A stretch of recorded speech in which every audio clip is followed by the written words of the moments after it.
we would like to, please sit down, we would like to keep the diversity of discussion, as you said. And I think we have enough inspiration, not only after your keynote, but also after Johnny's keynote. What's coming first to your mind?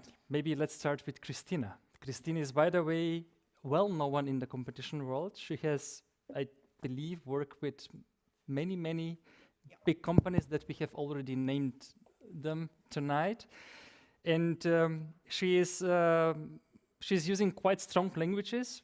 Most recently, I think also your voice counted in the debate when it comes to killer acquisitions, I believe. And Thorsten Käseberg, I think also in the competition world, is quite well known. I'm really happy that he is continuing to be our guest, special guest for the European Data Summit.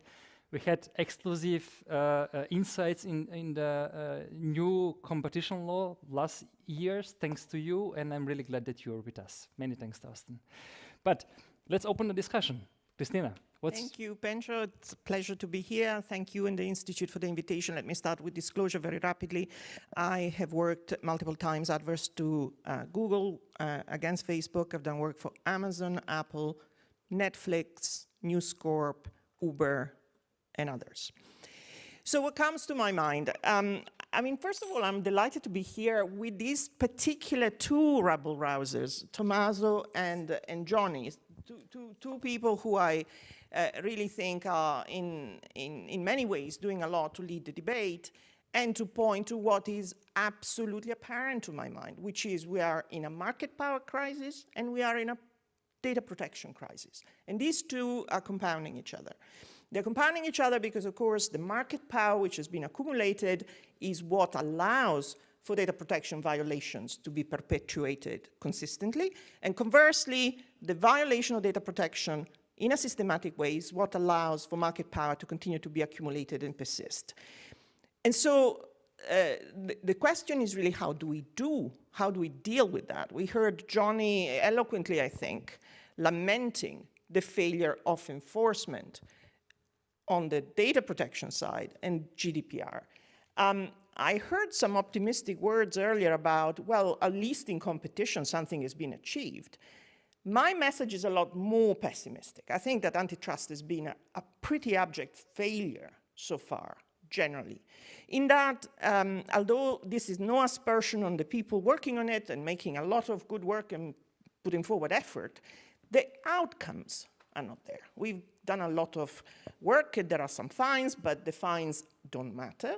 So what you look at is really what has been the outturn. Have we moved the dial in antitrust in any way whatsoever? And my take is relatively negative when you look at the record for a variety of reasons. Some are inherent in antitrust and make it very difficult for it to be effective in this environment. We have piecemeal enforcement which systematically misses the action. You're always enforcing against something which happened 7 years ago. And this is the case for shopping, it's the case for Android, it's the case for ad tech. In the Google case, it is the reality of antitrust. You're 7 years too late. The doors have been shut. The conduct has taken place and the monopoly has been shifted from one environment to the next, and it is too late to do anything about it. Of course, the process is grotesquely gamed by defendant, delay. There is a certain reluctance on the part of regulators to really be quite assertive. There's a lot of concern about precedent. Can we fit it into this box, into this other box? There's a lack of courage in developing theories of harm that actually fit the current concerns. We have merger control that is incredibly weak. Now, kudos to the CMA yesterday blocking Giphy, but it is one in many that have not been touched. And fundamentally, there is this siloing between the data protection side and the antitrust side. This has been a campaign that with Johnny and Tommaso I've kind of pushed. One of the most demoralizing things is that there is a persistent distinction between these two fields, and a sense that each of them is actually protecting a little bit of its patch.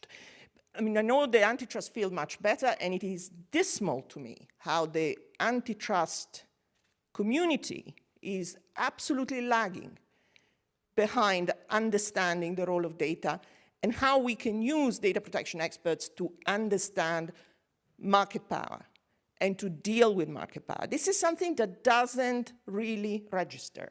You are at a competition conference where antitrust people go. The perception, the narrative is that data protection is not our job. We deal with market power. This is something that, of course, also is persistent with the regulators, because that's who dwells. These are the kind of people who dwells with regulators. So I was at the Association of Competition Economists conference in Barcelona last week, and it was incredible that when discussing the implication of data protection failures, the comeback from the economists in the room was, but what's not to like? More data means more better matching. We are going to get adverts that are better matched to us. This is good, isn't it? It's welfare enhancing. Or, but we know that health markets or insurance markets suffer from asymmetric information. So if we can cure the asymmetric information by giving the super dominant company, the monopolist, more data, well, we'll get a little bit better results. So this is the level of interest, understanding, and openness of the antitrust community. On the other side, you have the privacy people. This is not my tribe, but I also perceive there is a certain degree of sort of, who are you? You know, you're economists, what do you want to do? We are kind of people who do law, and we do data protection law, and we cannot really let you touch our data protection stuff because that's so precious that you cannot possibly understand it. So there is an issue of miscommunication, because one tribe talks about fundamental value, and another tribe talks about value in terms of money. And so those two don't yet speak well together, but that's a problem. I mean, if what Johnny was saying today was understood by antitrust agencies, we would be further forward, because in merger control, we would understand processing and as an important unit of analysis. We would understand purpose limitation as one of the things that can help us do line of business restriction, and so on and so forth. The reality is that antitrust practitioners are generally totally ignorant about this, and they kind of think it's not their job. So briefly, just last comment, enters the DMA. If antitrust has failed, now we're pivoting towards this great new shiny, big, lovely object. And kudos to Andrea Schwab, who actually, and Stefano Corten and others who have actually rammed this thing through the parliament so quickly. It's a great achievement. We can talk a bit later. I am concerned that it will not achieve the nirvana that we would even begin to hope, because I think that it will be managed. It will be managed by the targets. It will be managed in a way that will, at the margin, lead to some improvement in dealing with the worst excesses of competition on the,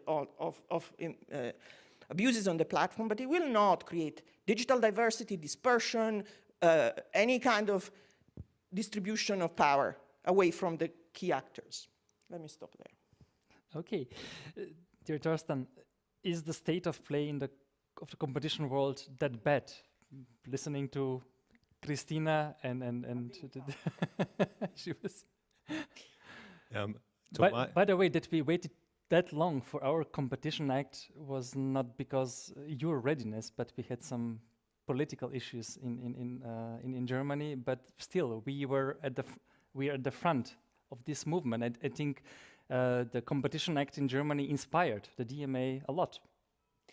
That's extremely kind, as usually. I would say it helped maybe nudging a bit the competition of competition people, because indeed for a number of years we actually heard when we, I just tried to recollect when the whole push for the DMA started, and I think the German government sent its first official letter to the European Commission asking the Commission to look into having an additional instrument beyond the antitrust rules in 2014. So that's 7 years ago, but the world has moved on, and Tommaso spoke about the phases on the market, and actually there are also phases in terms of regulation, and the regulator and legislator are keeping up or trying to keep up. And I would agree actually with what Cristina said, that I'm usually a person who would say the glass is half full. But with regard to antitrust enforcement, on the one hand, the European Commission has done a tremendous job as really being at the forefront. But as you said, it's not about the people. It's about the rules. It's about the instruments that you have. It's about the European Court of Justice looking what you're doing. So. We are, I think, now really in a phase where most of the people agree that antitrust instruments to solve both the market power and the data question as they stand are not sufficient. We have the DMA on the table, and the DMA, I think, makes the glass at least half full, although I would agree with Cristina. Looking ahead, the DMA and we are working, the Commission, the Member States, the Parliament is working on having a DMA as good as it can be. But looking ahead, I think the overall approach is to have concrete rules, to have swifter enforcement than under antitrust. But what we do is actually we regulate incumbent near monopoly firms. We are not talking so much about structural topics. We are not yet really debating merger control, structural separation. I personally believe that there are sufficient forces that this will happen sometime, but the DMA is not right now taking this approach. On the DMA, let me shortly say two things. First, on the data protection question, the obligations in the Articles 5 and 6 of the DMA, so the substantive provisions and rules on what the gatekeepers are allowed to do and are not allowed to do. There are 2 or 3 provisions in it which actually right now in the Commission's first proposal dating back to December last year, more or less copy the GDPR's approach. So what they basically do is transfer what every firm has to stick to the gatekeepers. And there I would agree with Cristina. We have to really think both sets of law together, but it's pretty clear for a competition lawyer or economist that, of course, for firms that have market power, rules on data combination, on the use of data can be tougher than for under horizontal data protection rules that apply to everybody. I don't know whether everybody had a chance to look into what the Parliament is about to propose. There is one provision in the Parliament's text now in it, which would make the targeted ad business really harder. And we will see how this discussion will play out. But there is some step into that direction. Maybe is it the right place to deal with the targeted advertisement in DMA, or maybe the DSA would be the most appropriate to? We would say it's the DMA is the right place, because the DMA is the right place because the DSA is about content, and the DMA is really about market power issues. And here we talk about, as the two outlined before, about business models, in particular of Facebook and Google, that are built. Essentially, everything is built on the targeted ad business. So, to our taste, the DMA is the right place. Maybe final remark on the two already touched upon merger control. I think this is really the big question that is really not addressed by the Commission yet, neither in the DMA nor under the merger regulation. And this is, again, the European Parliament has put a provision, a proposal into its draft that under the DMA, gatekeepers can be obliged by the European Commission actually not to acquire any business at all. We think this is not a differentiated solution yet, but it at least opens the debate on having structural remedies in the DMA as well. I have the feeling that maybe the provisions regarding killing acquisitions are not that strong and serious to make the real effect, but we'll see. I could listen to your interview for Euroactive, Tommaso, a couple of weeks ago, and you made some comments regarding the norms. We hope that at least the norms in Article 5 are self-executing. Your comment was, good luck with that. Well, good luck with that, because we cannot tell ourselves some lies. What's going to happen is that there are already actually a large department with lots of very well-paid lawyers for the Amazon, the Google, the Apple, etc., which are preparing, hundreds of pages, and they will say, this is our report, everything is compliant, and please. And there's going to be a small department at the Commission with 80 people that will have to read all of those things. So sure, you want to have a language which is as clear as possible. That's important, but it will take time. It will take a long time, as we did in other sectors. So it's not that all of a sudden we have dealt with discrimination, we have dealt with self-preferencing. They were called in different ways in telecommunications, but it took time. It took time, and because it's going to be time is going to be needed. What I hope is going to happen, it's another debate which is happening now, who's going to be in charge of it? Is it the Commission? Is it the national regulators? Is it and I really hope, despite I understand that coordination is needed, some sort of legal certainty, but because there's going to be a huge learning phase involving very important institutional learning, I really hope that the national regulators will start their job as soon as possible. No? And I really hope that we'll, like we did in the past, there were some regulators in my field, which was telecoms a while ago. Ofcom was called Oftel in the early days. They were good regulators, and others learned from them. There was a European framework at the top, but the implementation was left. Of course, that was easier because the boundaries were national, and now the boundaries are much more difficult. But I do suspect that simply telling firms don't do that is not going to be the end of the story for sure. Because it's not going to happen. Because I'm sorry. A lawyer can tell me the language is as clear as possible, and if the law says you cannot do things, well, sure. I come from Italy, and I have a certain degree of skepticism to that. I mean, to add to that, the notion that this is self-executing is the greatest collective delusion ever. Way you read these propositions, not treat more favorably services and product offered itself or other parties. So this is the definition of self-preference. You can imagine a compliance report that says, me? Are you talking about me? I don't self-preference. That's my lawyer has written down this lovely report that says compliant. I don't self-preference. I have all sorts of objective criteria for what I do. Write in if you want to talk a bit more.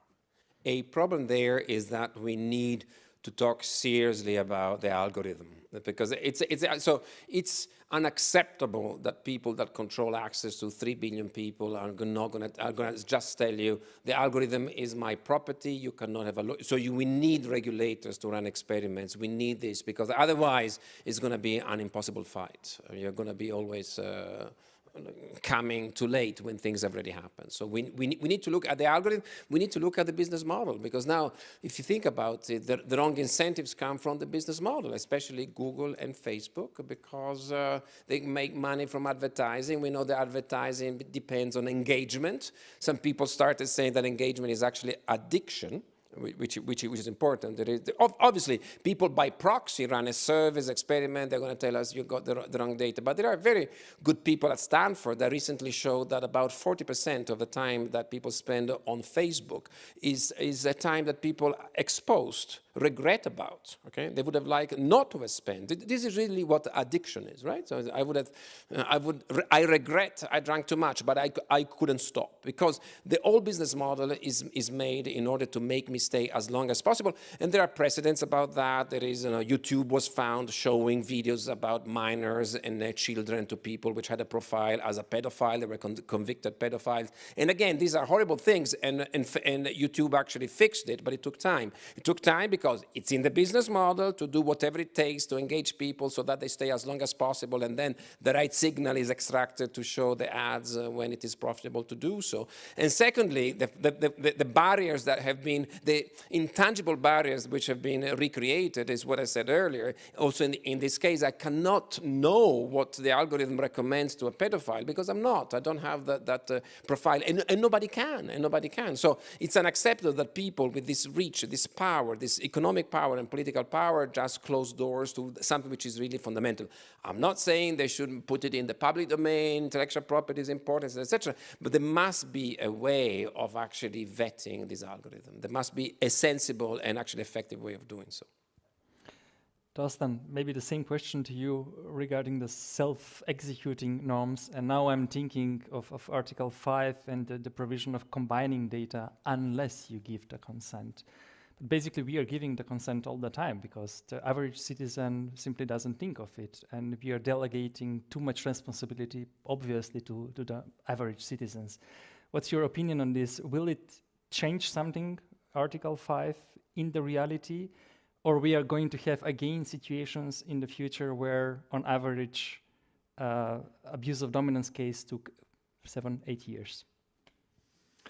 On the self-execution part of your question, I would say this Article 5A that you referred to on the data combination is maybe one of the even more of the provisions that you can, to some extent, that is relatively concrete. But second part of your question, no, we don't think as it stood in the, or stands in the Commission's proposal, that will change a lot on the issue. That's our topic in the sense of whether we would be willing to give our data away. So on that regard, there has been some discussion on whether to change Article 5A to make it stricter. And I think this is one of the topics that will now be discussed in the trilogue amongst the Commission, amongst the Parliament and the Council, the Member States. From the Commission, we know that there had been internal drafts that had been actually stricter. So I think in at least in the community, there is an awareness that this provision as it stands right now in the Council text might have to be changed to have a real impact on that. Again, this is now a provision that cross-cuts through all business models. There is one in Article 6 right now that you can use specifically with regard to targeted advertisement. And at least there, as I said before, the European Parliament seems to be making a push to address those the ad-driven business models specifically. Thank you. I'm inviting Louis Crofts to join the discussion and to supplement. Is he with us? Yeah, I'm with you. Can you hear me? Yeah, perfect. Thanks. Okay, brilliant. Thanks, Louis. Thanks very much, Pencho. Hi, once again, I'm sorry I can't be there. So, Louis, take the control.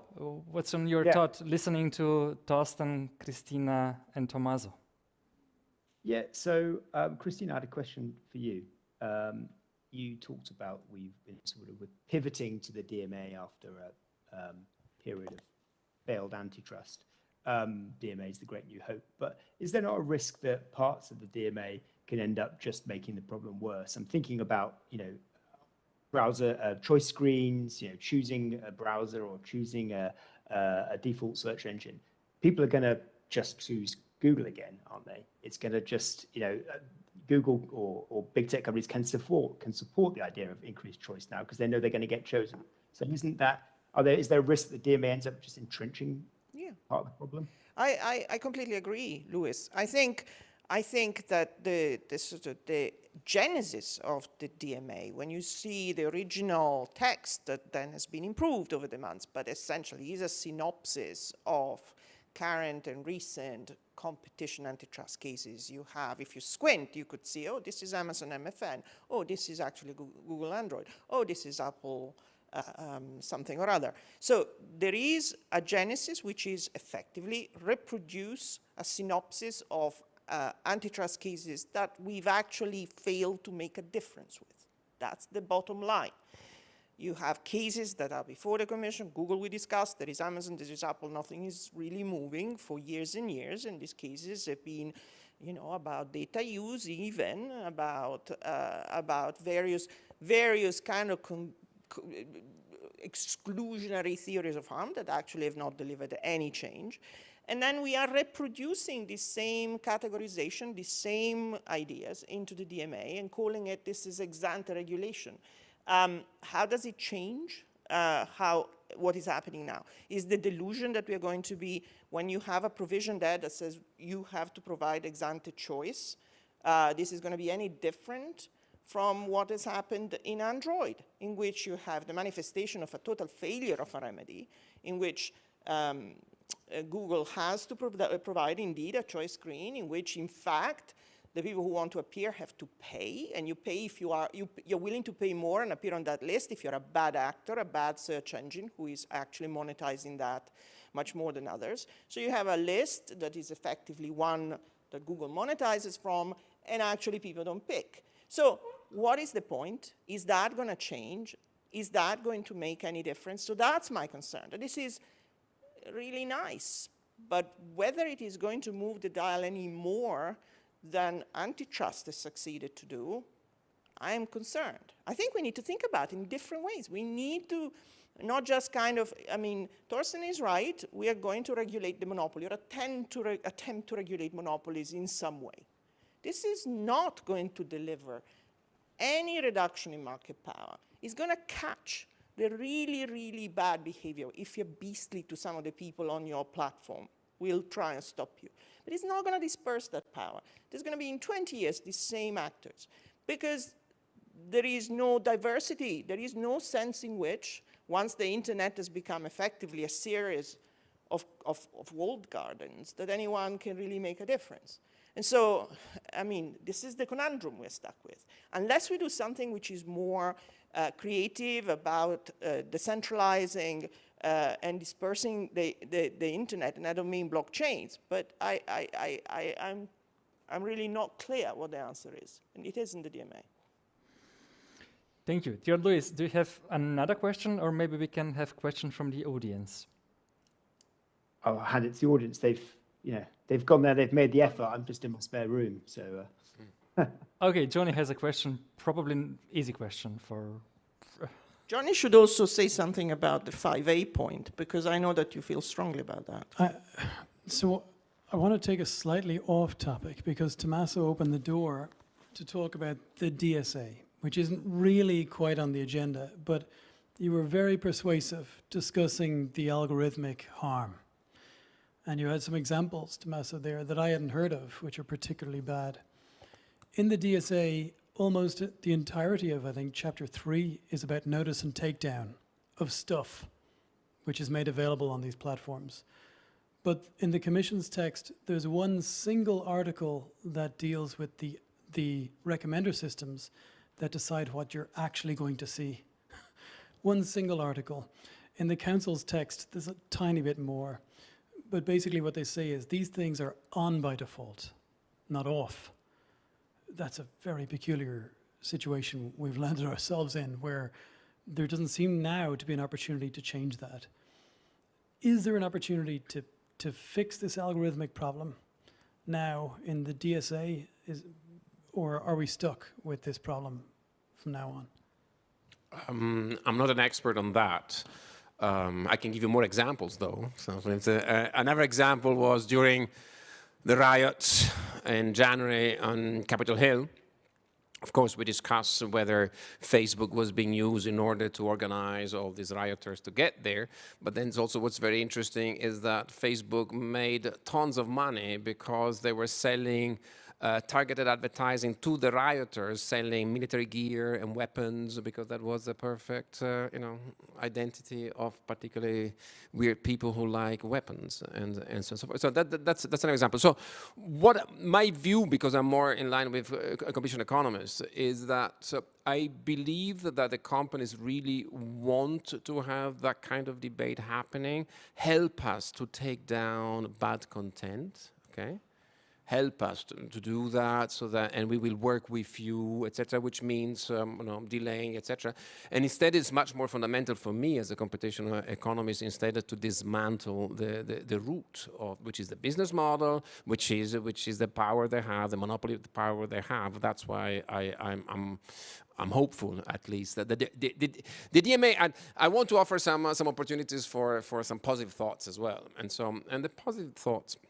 One I have, and one I am really hopeful, is, again, take the perspective that we are Europeans and we care about our own constituencies. So our regulators, our politicians should care about our own constituencies, including our SMEs, our firms, etc. Currently, think about the current system. The current system is one where if you are a successful entrepreneur, it's a very Darwinian word, but if you're a successful entrepreneur, the best you can hope for is to be bought by one of these guys. You become incredibly rich individually, but that's great for you. But has welfare of Europe changed? No, because you've just made perhaps the ad even more targeted. If you just give more market power to an already dominant firm, they will extract even more rents. But Europe as such hasn't gained anything from that innovation. And the innovation that you have made has been an incremental innovation, certainly not drastic, or something which is a complement to the Google or the Facebook or the Amazon ecosystem. Endgame, a very rich European, and nothing changes for the rest of Europe. If anything, maybe ads become even more expensive and something, and it's even more difficult to replace the dominance of the incumbents. Instead, and this is where I'm hopeful, as we're trying to make markets more contestable with data portability, the right type of data portability, the right type of interoperability, and interconnection, you will have the ambition of the European entrepreneur, whoever he or she is, in the UK, in Germany, in Italy, or in the Baltic countries. This company will be able to survive eventually, okay?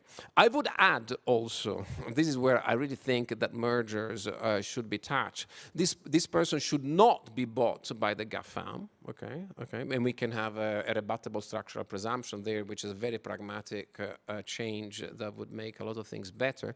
You cannot be bought, so either you can survive because you're not excluded, because you can survive through interoperability, etc., and then you can even perhaps become a player in that field, because you're not going to be dying immediately as it is happening now, because they can just copy you and so forth. This creates, I think, an ecosystem where not only European firms can survive, and I'm not thinking of the government having to fund them, etc. I believe in a separation of tasks, and the government is giving rules so that firms can survive in markets which are made ex ante more contestable through a series of articles in the DMA.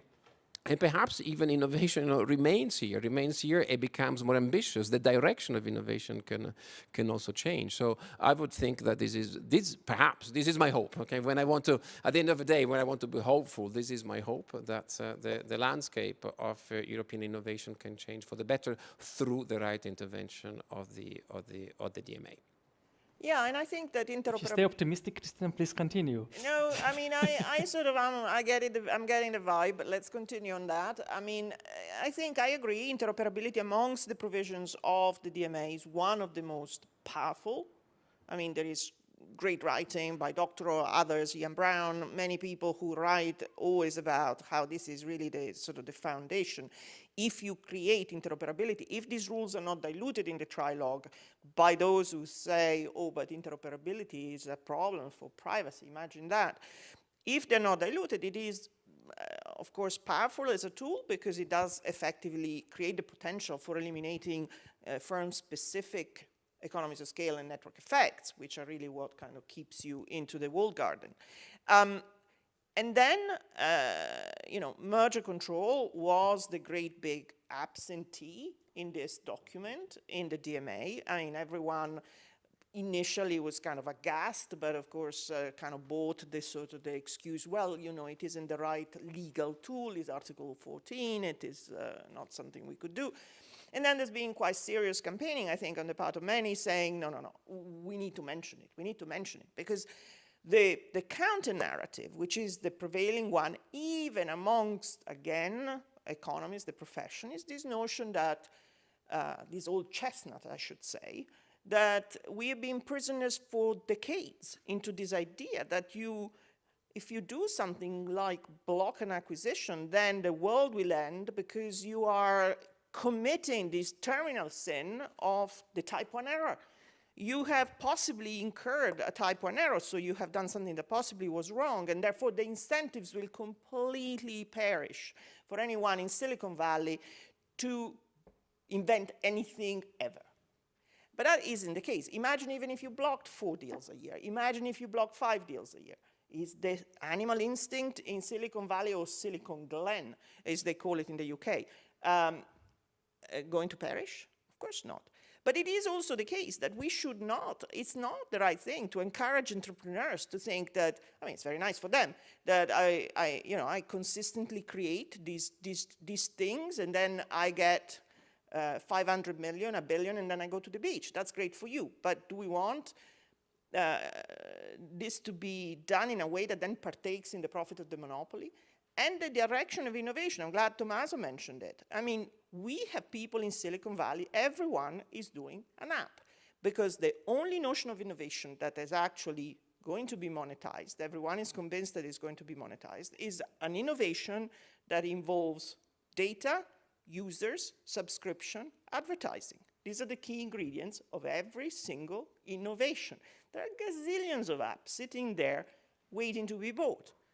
And this is depressing, I think. It's depressing that the only conversation we can still have now is always having the same elements into the picture, which is there is a platform, there is an app, there is consumer, and there is advertising. That's it. That's it. No one can think of anything beyond this, which is so reductive, I think. I think we are much more intelligent than this to think of alternatives. We have developed alternatives in our past as humans. We had, libraries, we had squares, we had churches, we had lots of schools, and this is something instead, it's always advertising in the end, which I personally find it, I'm not an expert, but I find it extremely reductive, intellectually, to keep thinking only in that, and this is something, that's why also when I'm less hopeful also that to see all this talent which is attracted by money to these giants, which is just to reiterate this same narrative.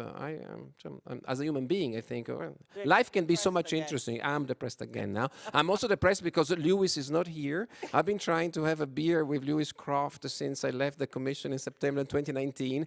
Lewis, I accepted this invitation because I saw that we were finally going to have this beer together, and now you let me down. Are you listening to us, Lewis? Yeah, I'm sorry. My bad. Yeah, off record. I had another question to you, Thorsten, but maybe you could continue in the same spirit. What's on your mind? I mean, we are doing all this to have more contestable markets in Europe. And you know how important to us are small and medium-sized enterprises, etc. Is this going to change something in the mid to long term, the DMA? It could change a bit for the better within the existing market structures, and I think the two of you have outlined it pretty well. Although I don't have like a super good overview on what SMEs in that area are doing right now, but the overall impression is indeed that there is a lot of activity geared towards an exit. Some improvements on what could fit into the Google world, into the Facebook Access world. to data. If you see that as a remedy, I think I would agree. one, I think, barrier to entry to that market could be that Google and Facebook, through their market power and the investment opportunities they are able to buy the best people from the market. They have the critical mass to actually use the data. So you need the experts that are not like on the account of Google or Facebook or the others. I think that's a challenge. But you're right in that regard. I think you can be optimistic because there are access to data provisions in the DMA. We've introduced them in the German law.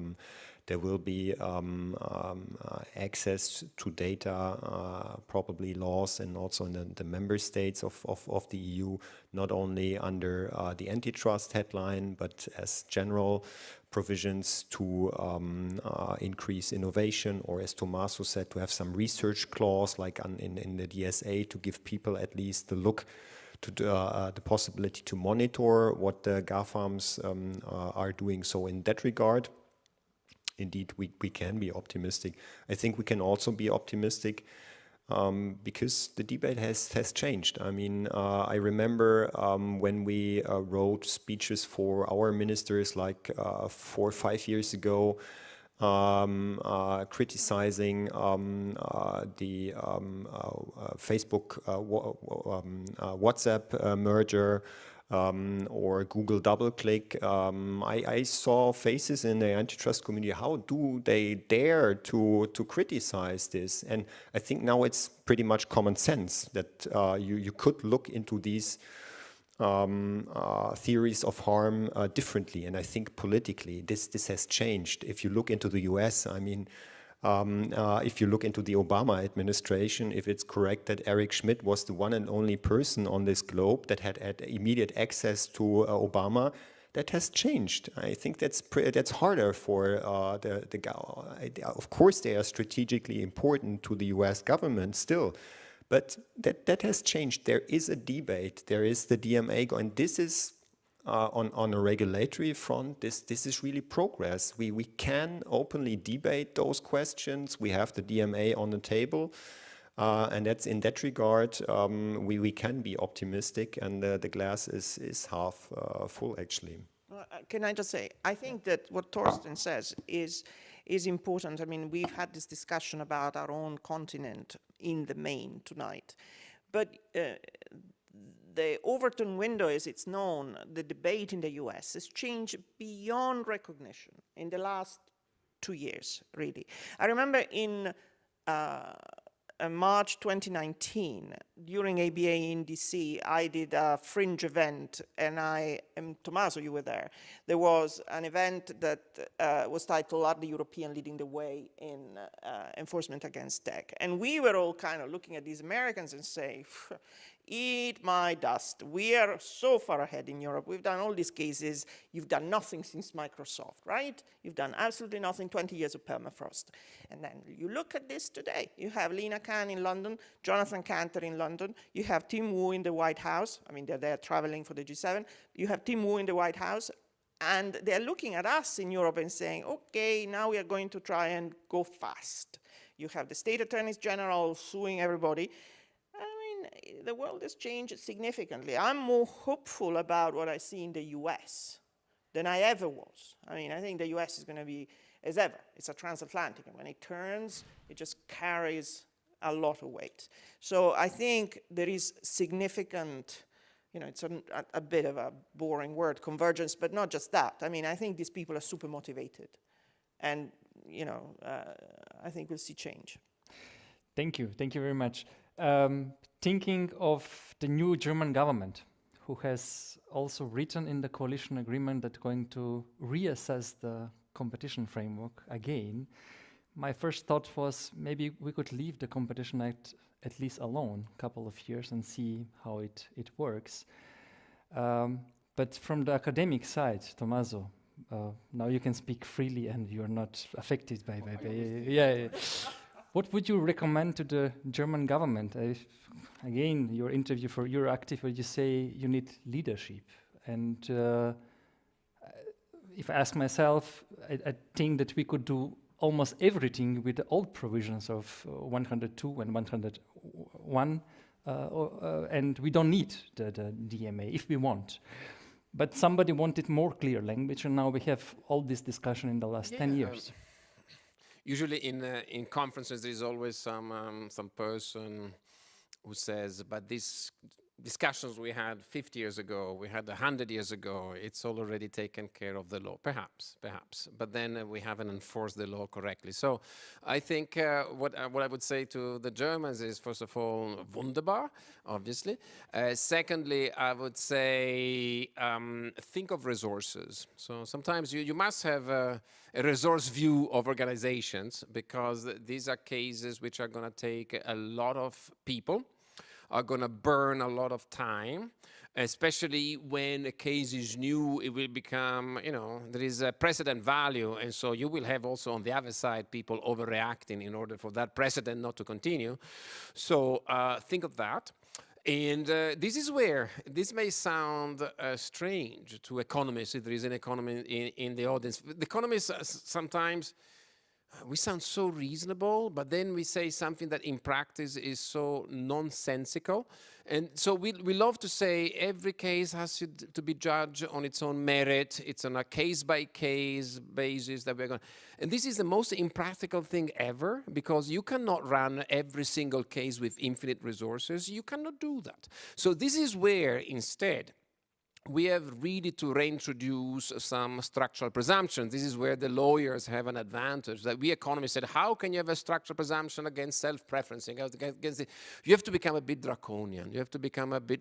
The type 1 versus 2 error, type 2 error that Cristina was saying. We went so to the extreme of doing almost nothing. So if Germans, via their own German law, can reintroduce a little bit of those structural presumptions, in order to do what? In order to preserve the competitive process, which is something which is embedded in the German tradition, then you should do that, to do whatever it takes to get that principle back, because it does create more diversity. It does create an ecosystem where there is a variety of players. It does create a society where there are more views that will be expressed, where more entrepreneurship can come along. And I think you in Germany, you have these historical precedents, and I think you should retrieve some of that. So economics can help. Economics also is helpful, because you need also us as academics to take a step back, reflect.